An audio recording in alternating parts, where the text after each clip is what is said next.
Tonight's speaker, Salar Abdoh, is a very dear old friend of mine. I think I have now known him for almost 40 years. I first met him as he was wandering in the streets of Berkeley on Telegraph Avenue. I think he remembers we were at the time in one of the only places in California that served gourmet coffee. This was before gourmet coffee became a yuppie predilection. At that time, Mediterranean was the only place that served gourmet coffee. And he has truly established himself as one of the singular Iranian writers writing in English.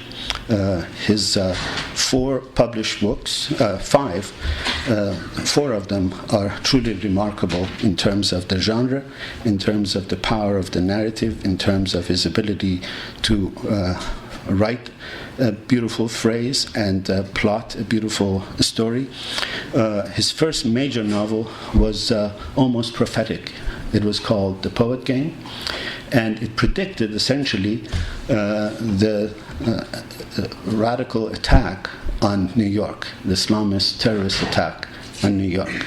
The book was something of a sleeper till the attack happened, and then when people found out that some Iranian writer had said basically that Islamic terrorists are going to come to New York and blow up these buildings, the book got a new life, although it was initially published by one of the best publishers in the English language. I think the publishing house started by T.S. Eliot was the publisher of his first book, Faber and Faber.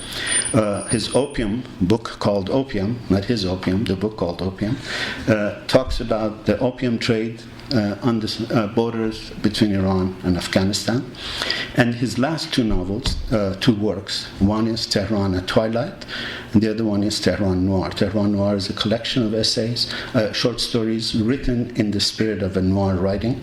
And Tehran Twilight is a remarkable, in my view, a remarkable novel that describes the underbelly of Iran in a way that only someone like him can write, someone who has 2 feet, one in this country, one in Tehran. He travels to Tehran often. He is the director of the MFA Creative Writing Program at City College of New York, the campus at Harlem. He is the definition of an Iranian cool, hip, noir writer. So, Mr. Salar Abdoh.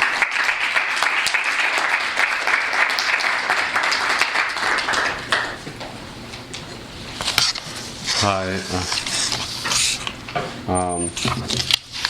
Thank you for having me here. I haven't known Dr. Milani for as many decades as he mentioned, but almost. I want to pay him a special tribute right now because I really have known him for quite a long time, going all the way back to the days when I was but a runt of an undergrad student in Berkeley. I recall one time when I was just starting to get my feet wet as a writer back in those days. I'd written a short story that we'd published in one of those fly-by-night literary journals that the Persians used to put together back in those days. I remember the encouragement Dr. Milani gave me even then. High praise from a man whose words were gold to me, and they really were. Whether writing literary criticism or on culture, religion, history, politics. Soon I would leave the Bay Area behind to find my own place in the world. I wanted adventure and a writerly life. And that yearning took me to many places and many people. But I always kept up with Dr. Milani and his work. And I have to say that in a world, and particularly in a field, filled with its share of quacks and imposters, and there are not a few, this man has always been a breath of fresh air for me to listen to and to read. And tonight I'm honored to be here at his invitation and also yours. Having said that, I need to get that orange flask. I wasn't sure what to read to you tonight. Obviously, there are the two books.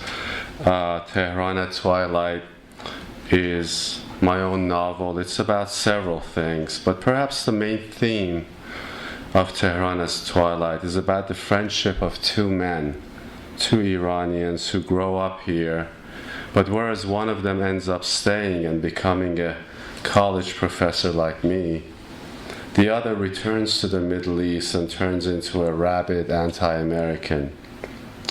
The story is really about the limits of friendship with the recent American wars in the region as a backdrop.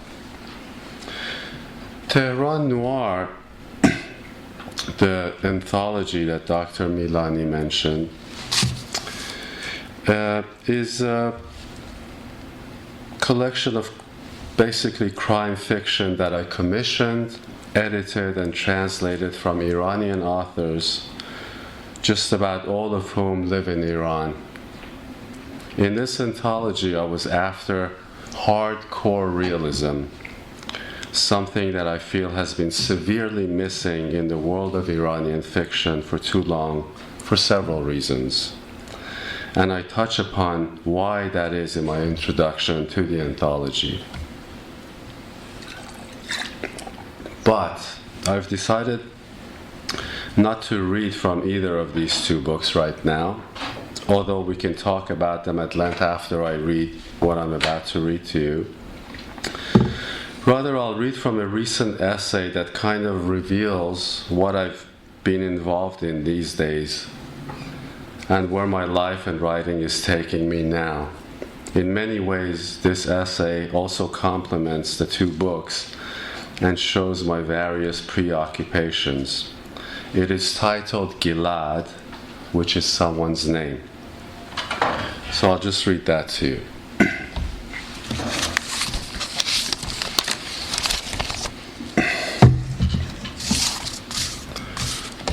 An endless escalator scales one of the entrances to the Imam Ali shrine in Najaf, Iraq, to the shrine complex itself. Down below, Shiite refugees from the Tel Afar region in the far north near Mosul are temporarily sheltered. Majid, my partner, and I stand around with a young Iraqi film crew on assignment for an Iranian television channel. The heat, 118 degrees in the shade, seems to turn everything into an abstraction, removed and unapproachable. Naturally, I think about American soldiers, the battles that were fought here in the past decade, in 2003, 2004, 2007. I think about their uniforms and all the gear they had to carry in this furnace. And perhaps one reason that I think about them is this. Even on my Iranian passport, it says that I'm a resident of the United States, place of issue, Washington, D.C. This is just another typical dual frame of reference, of course, nothing new about that. Yet in a time of war, sometimes you long for more clarity and a definite sense of belonging somewhere. Looking at Majid, who is an Arab-Iranian documentarian of war from southwestern Iran, I know that this is something he has wrestled with all of his life. Iran and Iraq fought a bitter 8 years war long before American boots ever tramped across these grounds. To have been an Arab then and for a long time afterwards meant having your loyalty questioned at every turn. Another Arab Iranian, a writer, tells me that during his army service, they would often lock him away, essentially hide him, during visits from commanders who had lost men at the front lines. Identity, however, is channeled through a multiplicity of platforms, and race happens to be just one of them. To be in southern Iraq now, in Najaf and Kufa, both staunch Shia cities, during a civil war when Shia and Sunni Muslims, not to mention Kurds, are essentially fighting an endgame over this land, one feels a certain relief at being with one's own co-religionists. This relief comes with a price, though. You ask yourself, so this is what it has come down to? Can I really be this glad to be safely tucked inside Najaf and Kufa with fellow Shia instead of being 40 miles out in that inhospitable desert where bullets and knives await whoever happens to have the wrong first name? Yes is the answer. On that long escalator ride at Imam Ali, there's plenty of time to give oneself over to such thoughts. I look at Maj's pensive face again, looking back at me from a few steps up, and I know he's thinking the same thing. We're thankful to be here amongst our own and to be safe. And yet, for those of us who occupy two worlds, at least on paper, there's always that sense that things could fall apart any minute. Even here, one of two passports that you own could be taken away, or maybe both passports. Somebody might see through your fraudulence, your lack of commitment, your unconscious bad faith. We are here to film the volunteer Shiite fighters organizing to defend their homes and families against ISIS, the Islamic State of Iraq and Syria. There are, of course, absurdities that usually accompany such endeavors. This morning, for instance, in our semi-decrepit hotel room, it dawned on Majid that if he managed to go north with the men, we may be asked as their Iranian guests to lead one of the prayers. We both know how to pray in private and quietly, but we're certainly no experts. What if I recite something incorrectly? What if I misplace a word or forget a segment? This pushes me to frantically Google the Shiite prayer in order to make sure I have it down cold before I go anywhere. But there's also this. I find my Googling of the Shiite prayer not as something hilarious to laugh at afterwards with friends and readers. This is not one of those humor travel accounts. Way too many people have died here on these battlefields in the past several decades. And I myself am too close to the subject. I'm not some unattached traveler slumming it in the Middle East, rather precisely because I'm an Iranian. I must get things right, show respect, cover all the bases. 10 days after those everlasting escalators and Imam Ali's shrine, Imam Ali, who is the first Imam of the Shia and the namesake of my father, one of my brothers, a nephew, an uncle, and any number of cousins and second cousins. Again, I find myself at a place of worship, this time inside a synagogue in the Iranian capital, Tehran, on a late Saturday morning, listening to one of the community leaders giving a brief talk against, of all things, palm readers and fortune tellers. When the congregation gets ready to pray, I am politely asked to leave because they don't want the authorities to wrongly assume there is any proselytizing going on in here. I only have to walk across the street from the synagogue to be inside my own apartment.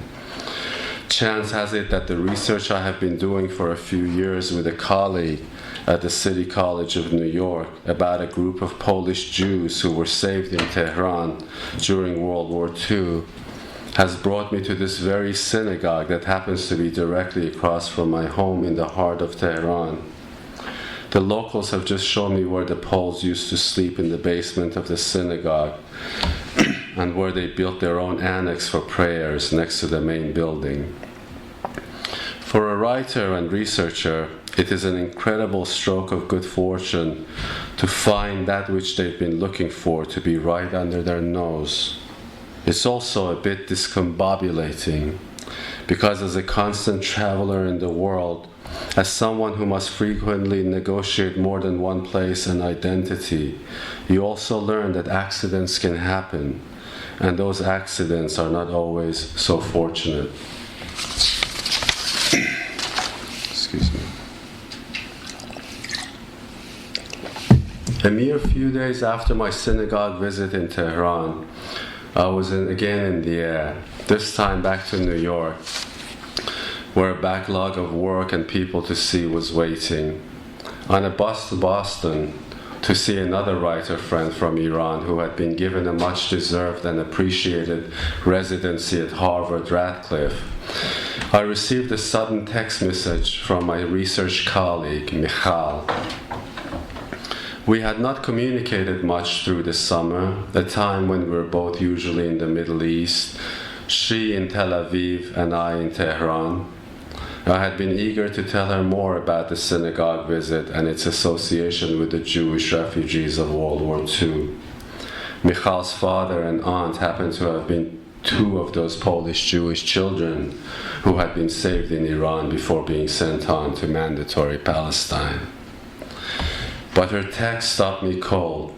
The latest war between Israel and Hamas had been going on for a while now, and a close relative, a young man named Gilad, all of 19 years old, had been shot and killed by a sniper bullet in one of the Gaza tunnels.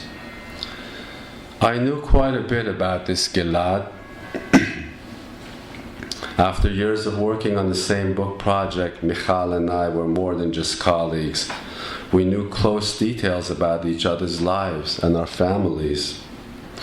And, ironically, since both of us are Middle Easterners and spend major chunks of each year in our respective cities, we have a distinct understanding and experience of the world that is hard, if not impossible, to share with most of our American associates in academia. Michal wrote in her follow-up text message, "My family is in ruins. Things will never be the same after this." In that Greyhound bus to Boston, the numbness I had begun to feel from this news slowly turned into a feeling of hopelessness. Iranian friends had been posting increasingly graphic images of death and destruction in Gaza in the past days. Sometimes these postings seem more like a game of one-upmanship to show who can post the most terrible images to convey the suffering. One particular image of a young boy with his brain spilled out from the back of his head had kept me from revisiting Facebook for some time. And now Michal had written to me about Gilad. In this strange topsy-turvy world of writers and academics and immigrants, where a man from Tehran and a woman from Tel Aviv might end up teaching in the same English department in a university in New York, I now actually knew an Israeli boy who had been killed in this latest war over there. I had seen his photograph and I knew who his grandfather was, Michal's stepfather.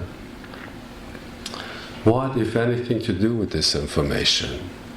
I could not share it with my sea of Iranian friends back in Tehran because it would mean little to them, and two, they would confront me with the usual question: had I seen the latest body counts from Gaza?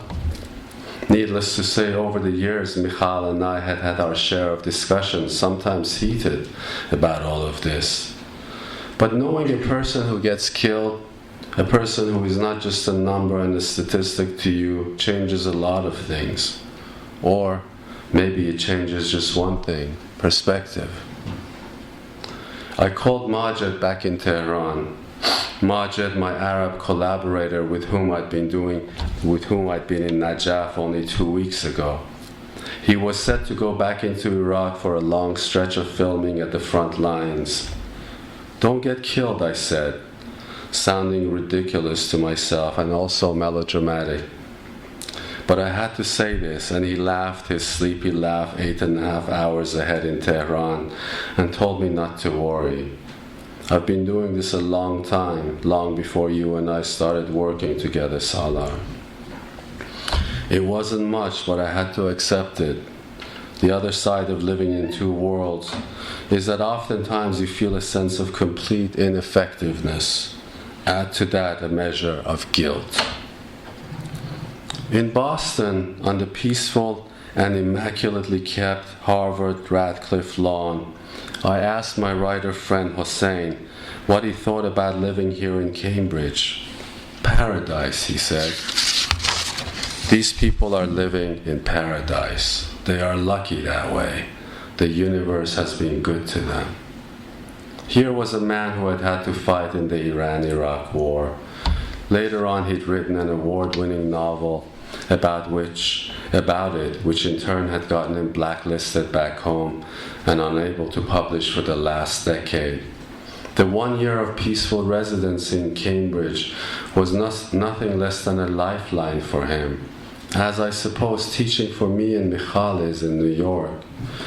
Still, often I get asked how it feels to return to New York from the places I've been. Is it a culture shock, people ask? It's more than that, I think. One's investments are simply too deep for it just to be a culture shock. Mine in Tehran, Michal's in Tel Aviv, Majid's in the Khuzestan province where he was born during an Iraqi bombing raid. Our friend Mustafa in Najaf, who had had his nails pulled at 16 in one of Saddam's torture chambers. And that man in Khan Yunis who lost 26 members of his family in a missile attack during Ramadan.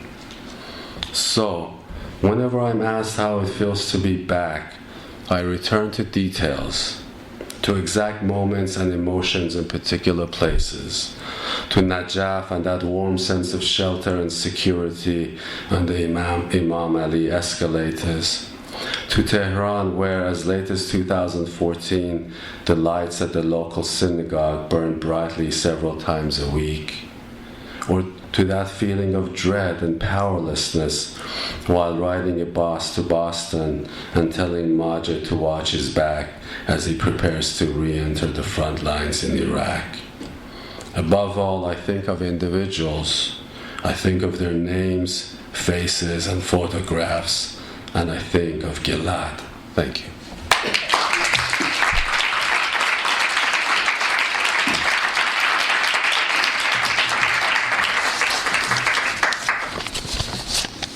So I didn't read from the books, but there it is. This is kind of what I'm doing now.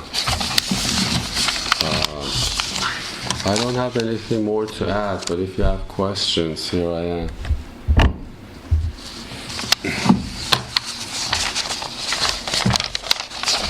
Yes? Can you tell us more about your research into the Polish who were held by Persians? I want to start by saying that this whole thing serendipitously was started by that gentleman over there, Abbas Milani. My colleague and I, several years ago, we were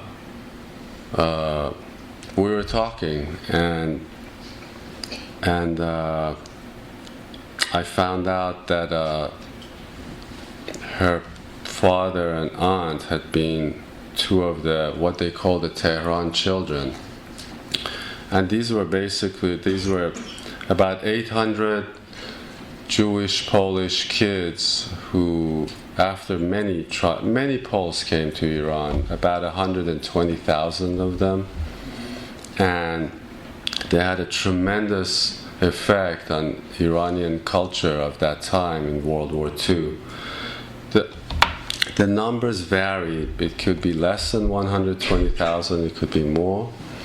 But basically what happened was, after the Germans invaded, a lot of Poles escaped to Russia, and they ended up in Stalin's gulags. And then when the Germans attacked Russia and broke the Molotov-Ribbentrop Pact, Stalin released these people. And they sort of just any way they could, by walking, however they could, they started coming south. And then they ended up in places like Uzbekistan, and I've been to all the places they were at, and I researched it at length. So the Anders Army was forming at that time. Which basically joined the British forces, and they were instrumental in the North Africa campaign, but particularly Italy. So a lot of these people, what happened? It's amazing what trials these people went through. And some of these, like my friends, my colleagues' father and aunt, these were kids, And in Tehran today, if you go to the Jewish cemetery, there is a Polish section, and which I've visited, and these graves are like 1-year-old, 2-year-old, 5-year-olds.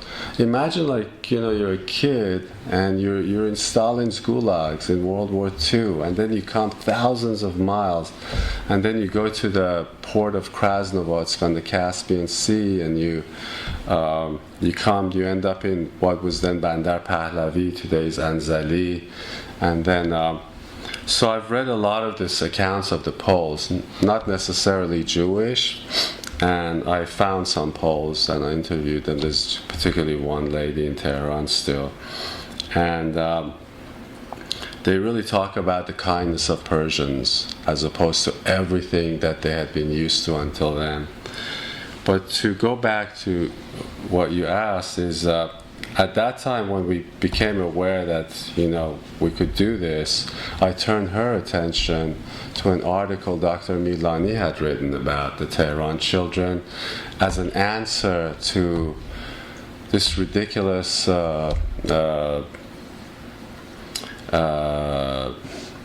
article some journalists had written about Iranians and their, as if we're congenitally anti-Semitic. And Dr. Milani very correctly argued that you have no idea what you're talking about, but more so than that, here is the case of the Tehran children. So I followed that, I've been following that, and now the project is coming to its end. I've actually finished writing my end of it, which is far less than my colleagues. And it's one of the bright, shining moments for me in Persian history, actually. It's not that, Iranians, from all the archives I've looked at, and I haven't looked at that many, because actually the best archive of all about that history is right here at Hoover Institute, ironically, yeah. And I called Hoover, I wrote to Hoover, the Polish the person in charge, and I said, look, there's about 5,000 documents in Iran today, declassified documents. Do you guys want it? You'll have to buy it, but they didn't take it, but I think they should, because it's a part of the history that they've been. But the archives, the richest archives about that history is actually right here in Stanford. But that all really started, when I say I owe this gentleman a lot, that, all these decades I've gone back to him. He's been a source of inspiration, and this project also, the Tehran Children Project, which for me is a really important, because, and I write in the book, one of the reasons it was important for me to write this book was started at the darkest days of the Ahmadinejad years, the absolute darkest days.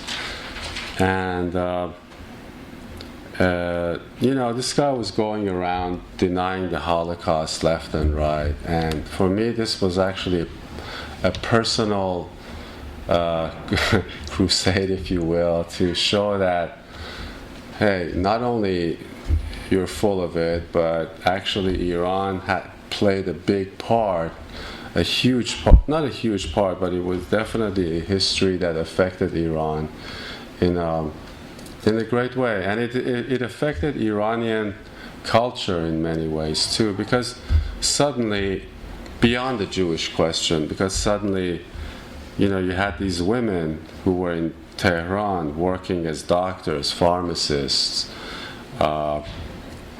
and marrying sometimes into the homes of the wealthy and teaching them how to do modern makeup or how to wear modern clothes. So it really I mean, our book is not about that, but that's actually for scholars, and I'm not a scholar, but for scholars, that's really rich material to work with about the effect. I mean, Khosrow Sinai, many years ago, about in the mid-70s, he made a film called something Requiem, I don't remember what it's called. The Lost Requiem. He made the Lost Requiem about the Poles in Iran, but there, I think, particularly with those declassified documents, and with the declassified documents, when you examine them, you see that the Iranian, government had a, like you'll see, like the guy from the foreign ministry actually goes and visits these Polish Jewish children who are being, some of them are being kept. They were in camps, but some of them were actually, the Jewish population of Tehran helped them tremendously, and there are records of that. And so it's like for me, it was a beautiful personal thing. I had little, I mean, my part of the portion of the book, obviously, was far less than my colleagues, because it was her family, but it actually opened up a whole new world to me that I didn't know existed.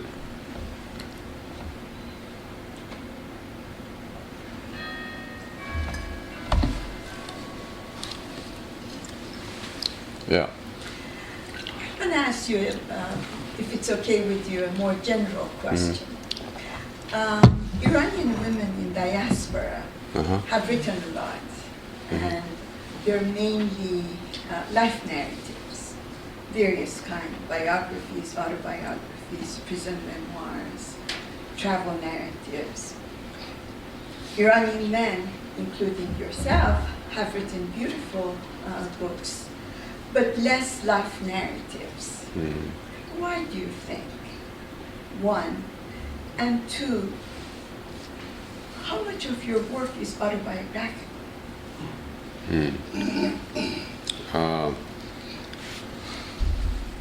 I'll start with the second question first.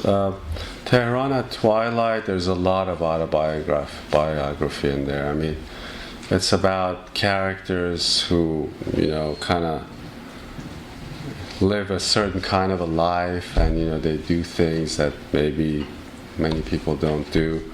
It's not necessarily my life, but it's people I've known who kind of, they have that romantic notion of, if you want to be a writer, you have to go out there and do dangerous things or whatever.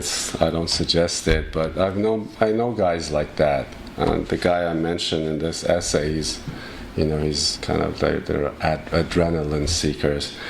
But also, there are many other things that happen in that book. For instance, there are many sub-themes, and as a writer, I always question people's motivations about everything. Even people who are out there supposedly doing good things, fighting for people's rights, whether it's the Green Movement or women's rights or whatever, because who knows why people do the things they do. So, in that book, there is a journalist who goes out of her way, for instance, to be imprisoned in the Islamic Republic for a while, thinking that if I get thrown in jail for a while, I'll write a book, and when maybe win a Pulitzer. I know people like that. They exist. We joke about them in Tehran all the time. But it's sad. It's just depressing. I know filmmakers who are like that. I know university professors who are like that. So, as a writer, I have to, if I'm honest with myself, I want to write about that. I want to write about the motivations behind the motivations, right? So, and the best way to tap into that is to tap into myself. But it's not necessarily my life. It's like a conflation of lives that I know. And that's that. About the narratives, it's a really good question, and it should be a subject of an essay or a book. I think when after the revolution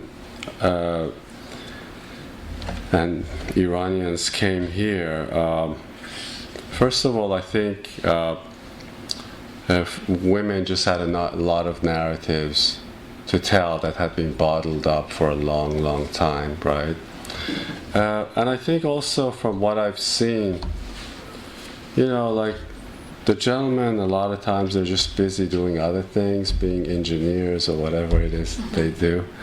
And, you know, I often find myself when I'm on panels, when in any situation, you know, it'll be me and like 3 or 4 other Persian writers, all of whom are women. They're all usually my friends.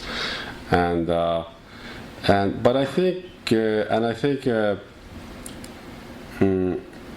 this has been written about. I think the first wave of people who started writing, they just needed to get their personal narratives out, the things they went through in the revolution and stuff like that. And, you know, in order to, not that personal narratives are less sophisticated than the realm of fiction, but it's something that we needed to graduate from that realm to the realm of fiction.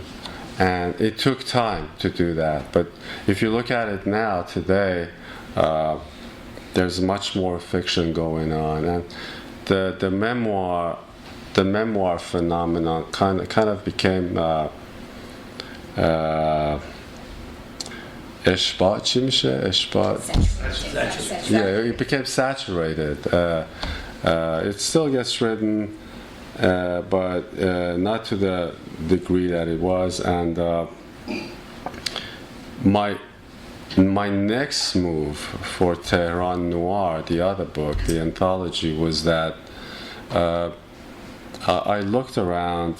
There's been a lot of talk, you know, in especially in academia here, about, you know, the great state of Persian fiction and stuff.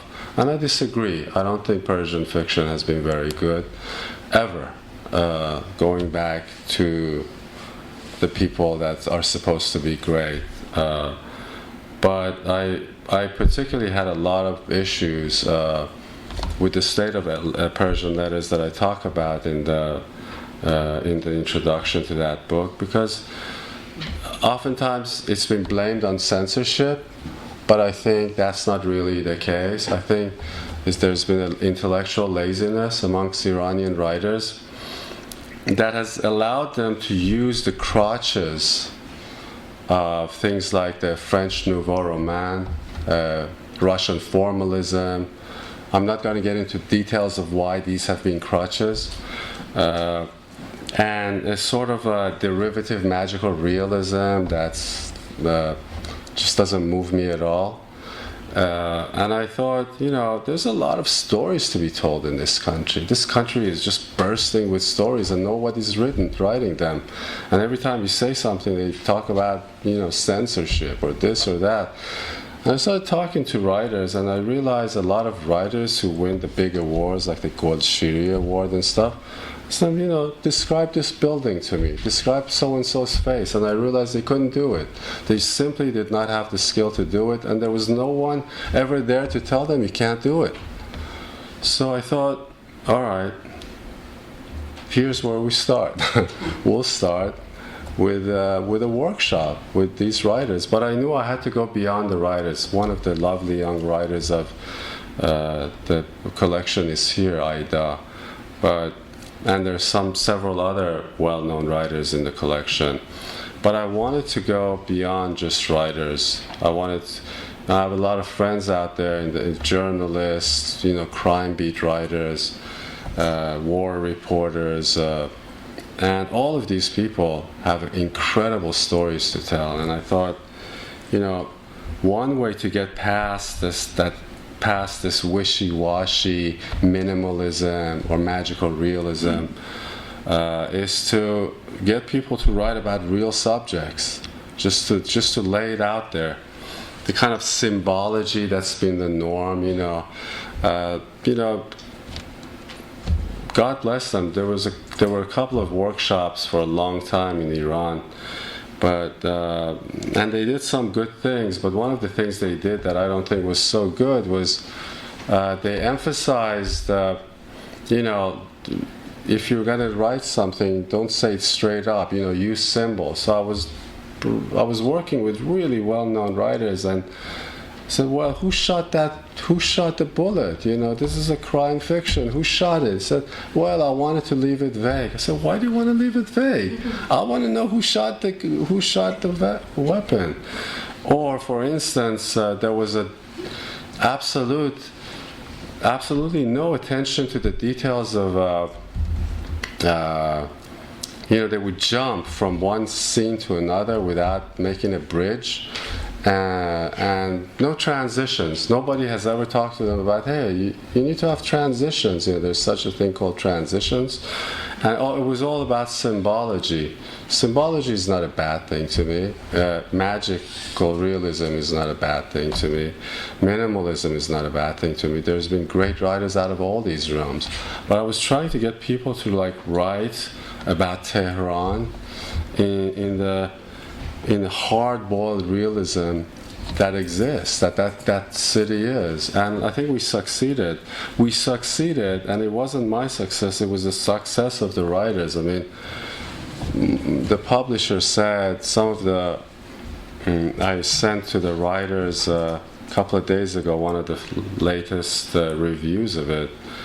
I said, we haven't been getting reviews for these because they've done a lot of cities around the world like this ever for any city. It's because Tehran is an amazing place. It's an incredibly layered place, and these stories need to be told. Now, all of that said, there is something to be said about censorship. Even I myself, once in a while when I write an article that's to be published in a journal in Tehran, I find myself having to think about censorship. I think about, will this sentence be erased?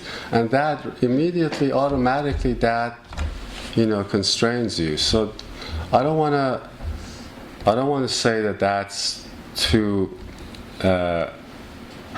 That's a non-issue, because it really is an issue. And I have friends in this collection of Tehran Noir who've said to me, Salar, after this collection, after having been allowed to write whatever I want, it's hard to me to go back to having to negotiate with the Ministry of whatever the hell it is.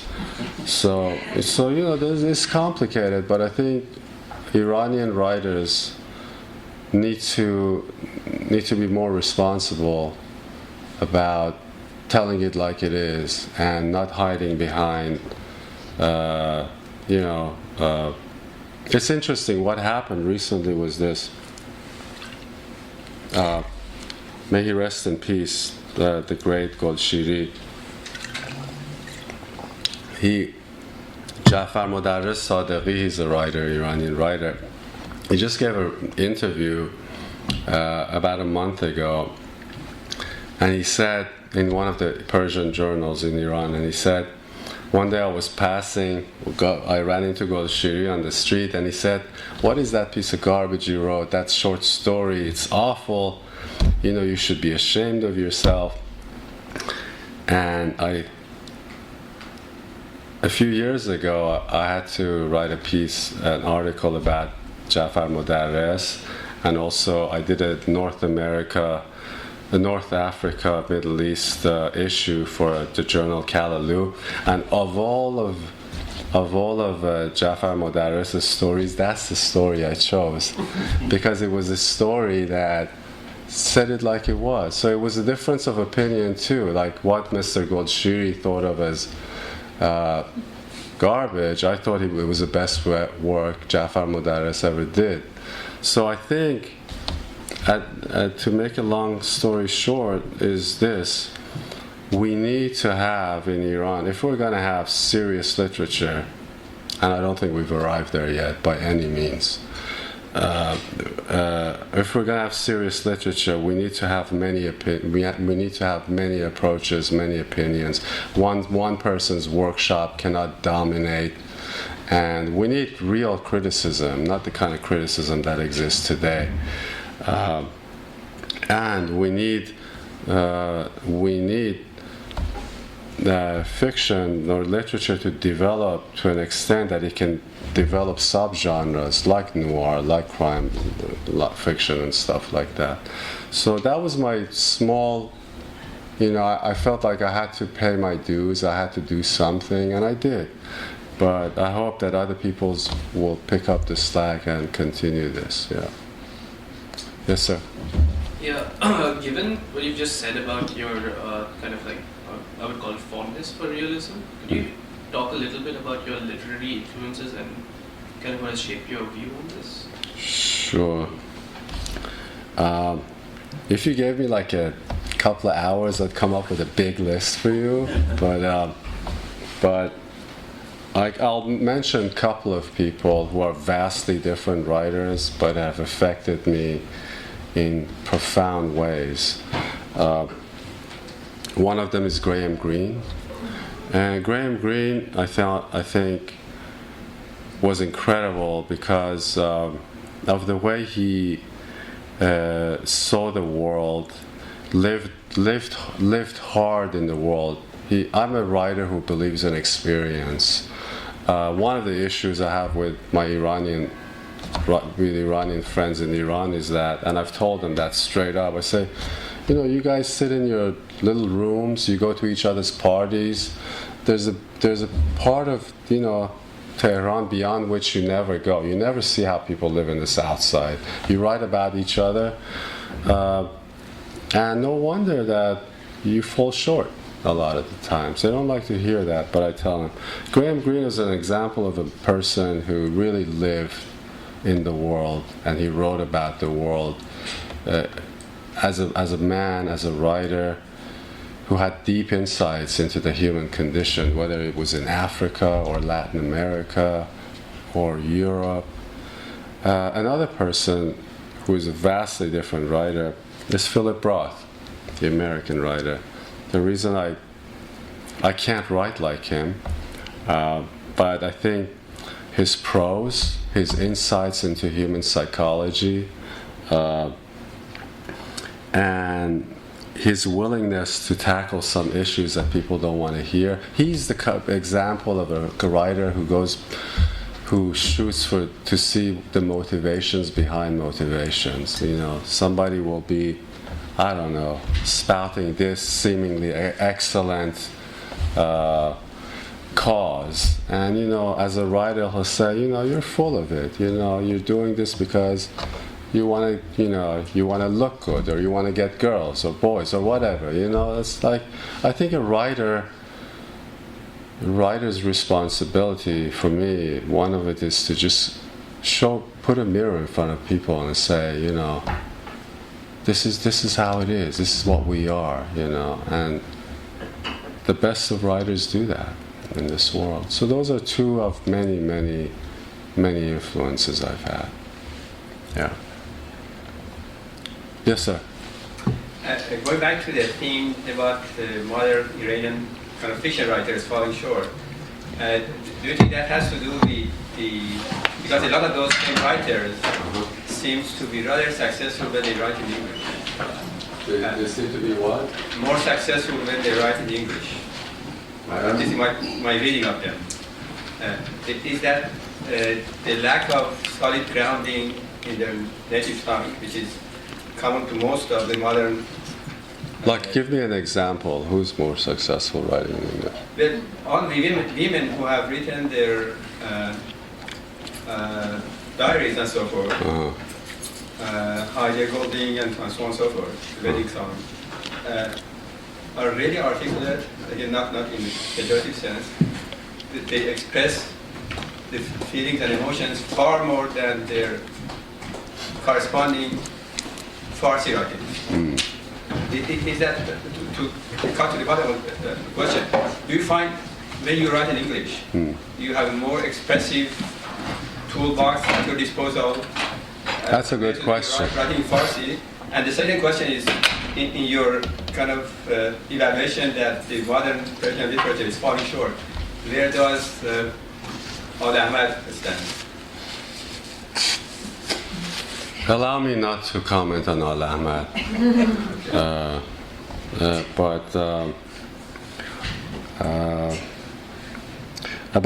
But your question about Persian, you're basically asking me a question about Persian as a language. Whether you Correct. find it as expressive as English is when you express your... I love the Persian language, particularly when I read the classics. But there is no doubt in my mind that the house of fiction is such that the English language that complements it incredibly. One reason is the awe-inspiring number of words that exist in English. But I think beyond that, I think this requires an essay about just the structure of Persian, the way verbs place themselves, and many other things. I don't think Persian necessarily falls short for fiction or for prose writing, because we've had amazing prose in the past, whether it's Tarikh Bayhaqi or the short works of Sohrawardi or all of these people. These people could write. And they had command of language that went beyond Persian. You know, Arabic is certainly a language that I respect highly. But I think we haven't had in Persian the kinds of writers who would kind of transform the language and bring us into the new era of. And I don't know if it could happen. I don't like. It's easy to say we need a couple of writers we need an Ezra Pound or this or that. You know, it's easy to say, easier said than done. But I don't think that's happened. So I find myself, as far as wanting to write Persian, my dream is I have books in mind that I would like to write in Persian, but it won't be easy. I think it is a matter of language and also a matter of just sustaining long sentences. It's very hard to sustain that in Persian, from my experience. Maybe I'm mistaken, but the sort of long sentences, for instance, that Philip Roth, as an example, sustains, or like Proust sustains in French, I have my doubts, but I'm not a scholar, so it remains to be seen. I just want to see some great people of letters in Persian who would just really transform fiction and also non-fiction, because I think I've spoken about this before. You know, you really need to live in a democracy to write good non-fiction. The non-fiction you read in Tehran, it's a lot of it is sophomoric, but a lot of it's sophomoric because of the situation. You know, you just can't write about reality in a meaningful way if you're worried about being censored all the time. And so what happens is, I called it a language of blogging language. I see it all the time in Persian journals. People write as if they're writing for their friends and acquaintances. It doesn't have the gravitas that I need. And as far as criticism goes, I mean, that's just appalling. The state of criticism in Iran is just absolutely appalling. And until we have critics who really, they read a lot in Tehran. A lot of things get translated. That's not the issue. But we need people who write criticism honorably and honestly, and hold writers to high standards. That has not happened yet. Yeah. Yes, sir. I really enjoyed your books. Thank you. Really impressed with the candidness, as you said, in Tehran Noir, especially in those stories. I have so many questions. First, are the writers okay now for having written so bluntly about sex, drugs, profanity, writing against government officials, on and on? And secondly, do you ever plan to publish the Farsi version, the original Farsi, especially because hoping that it will influence and inspire more writers to write like that? Yeah. Even if I know you can't publish it in Iran probably, but it'll find its way to Iran. What was the first question? Are the writers okay? Are they you said yeah. someone living in Iran. Yeah, I think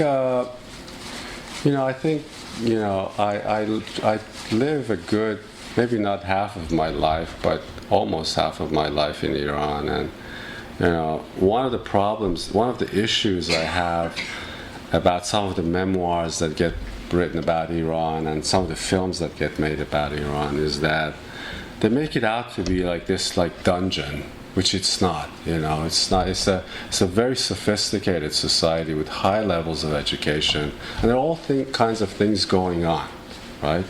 And I think in Tehran Noir you see that. If it wasn't that kind of a society, you wouldn't have these stories, right? So in a society like that, first of all, the government has bigger fish to fry.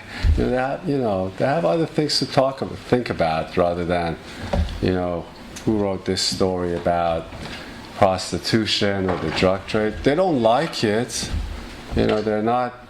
They're not happy about it, but they're not going to go out of their way to, or they might pull you in for questioning. I mean, some of these people in the collection, some of them have been in jail, not for writing, but for other reasons. Some of them get pulled in once in a while, and it's just kind of a way of life. But it's not like, oh my God, we wrote this and now it's the end of it. No, and also Iran has changed tremendously. I mean, I get pulled over in Tehran all the time because I have a motorcycle, and motorcycle riders are looked down upon. They're like from the lower, and the cop will stop me, or 10 cops sometimes stop me, and I just kind of banter with them, and I just get away with it, and that would never happen here. But it's like, I don't want to say that the Islamic Republic things are okay, because they're not. But people are, and I'm not even sure if it's okay to get used to certain things. I don't know if that's a good thing. But people have sort of learned to negotiate things, and so something happens and maybe somebody applies a little pressure, and then you apply a little pressure back. You don't have that kind of fear that you did 20, 30 years ago. Things have changed. The society has changed. And that's also one of the things I talk about in Tehran Twilight, because one of the issues I was concerned with, and it just sort of came up, was, let's say in the 1980s, you're a instrument of the regime, and you're applying that pressure in the most horrible way, right? And then 20 years later, you're a reformer. Where does the idea of there are people who talk about being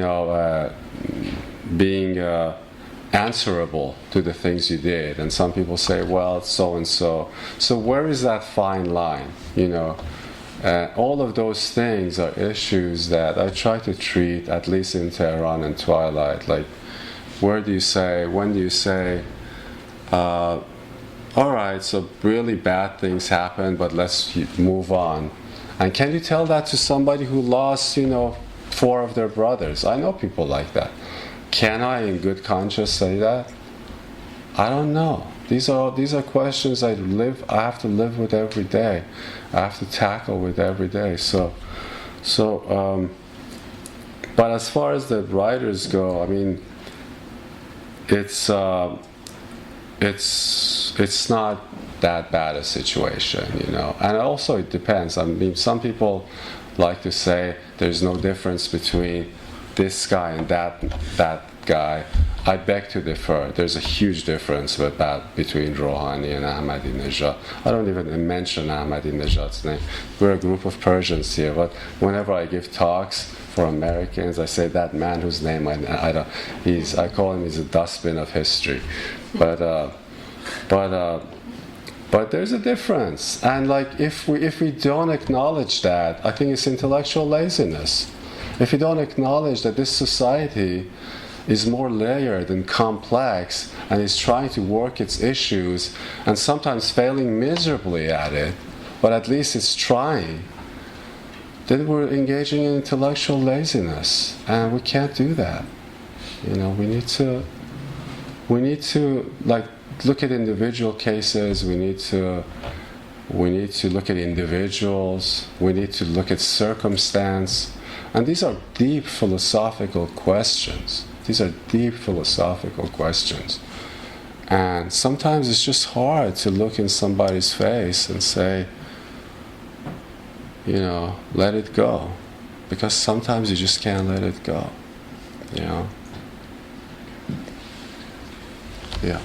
You said you spend half of your time in New York and half in Iran. Mm-hmm. So I wonder, what is home for you? What is home? As I grow older, I think Tehran is home, actually. Yeah. And that's very interesting to me that that's happened, because I grew up here. I didn't come here as a young child, but as a teenager. And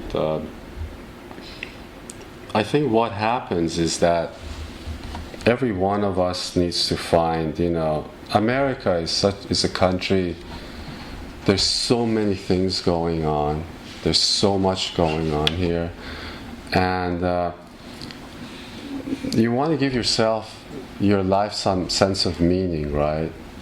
And you might find it here. You might find it in, you know, Guatemala. I don't know. You know, for me, not just Iran, but the situation in the Middle East has been something like, I decided one day that that's what I want to tackle. That's the issue. Those are the issues, and these people are the things that I want to spend my time and energy on. And once that decision was made, then the next logical progression was that that's more of a home to me than the United States. And it happens, you know, like I mentioned, my Israeli colleague, you know, it's the same for someone like that, you know, and it also creates a distance, you know, because you come from these places, you know, you go to Iraq or you go to Kabul, and things are happening, and then suddenly you're back in New York, or you go visit your friend in Harvard. And you know, it's you know, I was teaching a class, a workshop, seminar, graduate seminar last semester, and I was about to go teach, and my friend called from Baghdad. You know, we'd been covering the Battle of Jorf Sakhar, where the Shiite militias took back. The Americans basically conceded for a decade this area 60 kilometers south of Baghdad to Al-Qaeda in Iraq, which then was handed to ISIS. And then these Shiite volunteers went and took it back in 2 days. And my friend was filming it, and he called me as I was about to go teach, and he said, you know, I was there. The sniper had his sight on me. I moved a finger, he would shoot, and I didn't know what to do. I smoked my last Bahman cigarette. Bahman cigarettes are about this big from Iran, you know. And I just had to decide I had to take a chance because this sniper rifle, apparently the American magazines have 15 bullets and the Russian ones have 10.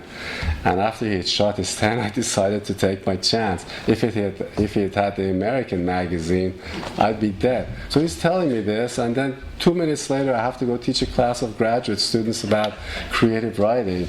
And that dissonance, it kills me. You know that? Why don't you live in Europe? So why are you living here still? Well, I'm not finished here yet, but God willing I will, but not quite yet. I have things to do here, including a kid, you know, I need to take care of. But that dissonance is definitely jarring, and it's not just me, it's a lot of people. So what happens is that us immigrants a lot of times, no matter where we are, you know, like, I have so much more in common with my Israeli colleague, and that's the person who's my interlocutor in New York City rather than, you know, many other people. And that's kind of beautiful, actually, and that's the beauty of America, because you come here and then there are people from all over the place, you know. You're not going to get that in many other places. There's a homogeneity and uniformity in many other places. And, you know, America, despite many of the issues I have with it, at the end of the day, it embraced us, you know, after the revolution, my dad, my family, and, you know, you can't forget that, you know.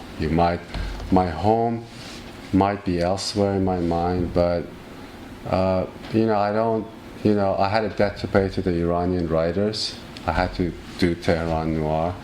And I have a debt to this country too, you know. I can't just say, oh, America this, America that. They don't know what's going on in the world, you know. All of these things are, you know, deeply complicated issues for me. And the only thing I can do is be honest with myself and not to blame anyone categorically, whether it's you know, a lot of these Shiite, you know, American intelligence calls them terrorists. I've met them. Maybe some of them are, but a lot of them aren't. They're just protecting their families. You know, like, you have to, I try in everything I do, whether going out there in the field or writing, I just try to find that core of honesty. And that's what I was trying to say to the Iranian writers. Find your core of honesty, you know. Don't put the food in your mouth like this. You know, just put it in there, you know. And that's you know, great fiction, great literature is simplicity. All of the great Iranian and Persian writers knew that. All of the great prose writers knew that. And they did it. Yes? In fact, my question might not be much related, but as you mentioned that Ahmadinejad's name quite a few times, and you tried to put in last enough the history. Yeah. I personally think it's not wrong to concentrate more on him, because I don't know how right was the rumor. A few years ago, I got a few messages from here and there that his first religion was not Islam. And he I heard about that. converted from different religion, and his speeches were quite inflammatory in a very wrong time of the history of Iran, and it really was quite damaging to the foreign policy of Iran. Yeah. So, what do you think if there is more, you know, concentration and pause on him rather than throwing him? No, I don't want to concentrate on that guy. And if I see him face to face, I'm going to kick his ass. That's what I'm going to do. Well, I don't want to focus on him at all. I'm not interested in the him. intention behind the intention. That's why I was thinking that. No, and also let's what say. he said, there was different intention. No. What he said. Yeah, even if like there was a rumor about him being of, you know, what a background, but so what? It's his actions that speak, right? And his actions damage Iran and Iranians. That's you what know. I meant. Yeah. No, I don't want to give him the light of day. I don't want to give him and his people the light of day. And sometimes the best thing to do is just ignore them. These guys thrive. They flourish on creating situations, on creating scenes where they're seen, and they're given their due on stage. I don't want to give him that. I know what I do to him in a face-to-face, but I don't want to give him a time of day. He's not an interesting man to me in any way. His history is not interesting to me. What he has to say is not interesting to me. And he really, really damaged Iranians and Iran's place in the world for a long time. I can't say that, you know, he was just like a one lone wolf, you know, but here's, you know, every way you look at it, again, it's that intellectual laziness to, like, I remember I used to beg my friends, you know, intellectuals, you know, I said, go vote during the Khatami times, go vote. No, they're all the same. They're not all the same. They used to say, oh, let us vote for him, let Ahmadinejad win, so, you know, we'll know where we stand. Well, you saw where you stood, you know, so I think, you know, I have so many issues with the I mentioned it in Tehran Noir. I have deep issues with Iranian intellectuals going back way before the revolution, way before with the Iranian left, certainly with Hezbollah Tudeh and its inglorious history in Iran, and oftentimes, not always. And these things need to be, these are the things that need to be talked about, need to be exploited. And Iranians need to be able to, Iranians like us need to be able to sit down and talk to each other and agree to disagree, you know. But someone like Ahmadinejad, I'm not interested in him at all. Yes, sir. I think the happy idea of Salar Abdoh punching Ahmadinejad, you know, is a good place to end this discussion.